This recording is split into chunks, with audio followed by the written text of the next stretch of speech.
When using a VFD, many motors fail earlier than expected. The motor insulation breaks down. Bearings become noisy and damaged.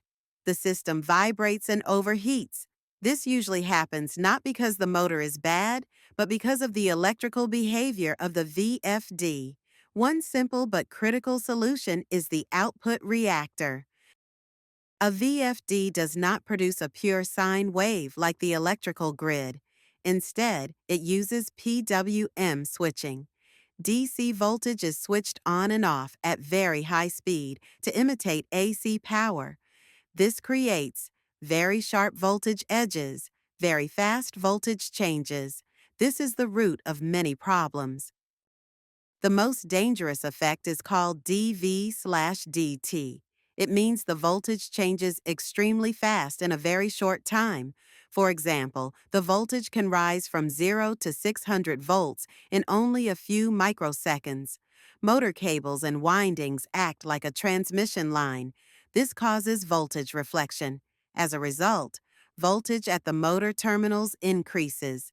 The peak voltage becomes higher than rated motor insulation slowly breaks down. A VFD also generates high-frequency common mode current. Some of this current does not return to the VFD. Instead, it flows through the motor shaft, passes through the bearings. This creates tiny electrical discharges. These discharges damage the bearing surface. Over time, bearings become pitted. Vibration and noise increase. Bearings fail very early. High-frequency noise from the VFD can travel back into the system. This can interfere with sensors, cause false circuit breaker trips, create PLC and encoder errors. The entire system becomes unstable.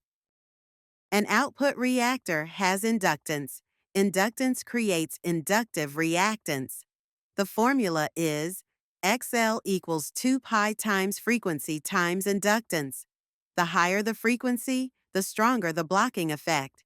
Because of this, the reactor can reduce dV/dt, smooth voltage edges, filter high-frequency harmonics, reduce bearing current, protect motor insulation, improve system reliability. An output reactor is not an optional accessory. It is a real protection device. If you use a VFD, you should use an output reactor. It helps protect the motor insulation, the bearings, and the entire electrical system. Thank you so much for watching. If this video helped you, please hit like, subscribe to Hexabot, and share it with your friends or your team.